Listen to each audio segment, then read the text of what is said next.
Në mjediset e Muzeut Historik u zhvillua aktiviteti edukativ dhe kreativ me fëmijët e shkollave nëntëvjeçare, flutura, ngjyra dhe buzëqeshje, një ditë ku fëmijët u angazhuan në krijimin e fluturave me plastelin, duke shprehur imagjinatën dhe kreativitetin e tyre. Sot jemi në ambientet e muzeut të qytetit, në një aktivitet ndryshe, kushtuar fëmijëve. Kemi menduar që të sjellim përsëri flutura dhe tashmë do shndërrohet në traditë.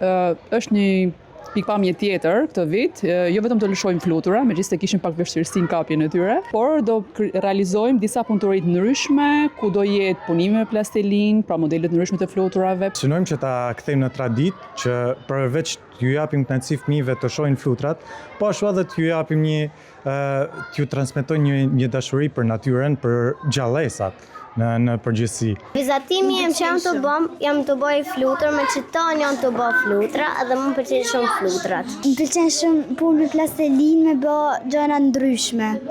Çfarë po krijoni për momentin? Një flutër. Të pëlqejnë flutra? Shumë. Kjo është një ditë shumë e bukur. Në këtë aktivitet, loja dhe edukimi u ndërthurën natyrshëm, duke u kthyer muzeu në një hapësirë të gjallë mësimi dhe përjetimi për më të vegjëlit. Në përfundim, fluturat u lëshuan në ambient të hapur, duke sjellë një moment simbolik dhe emocional për fëmijët, të cilët i ndoqën me entuziazëm.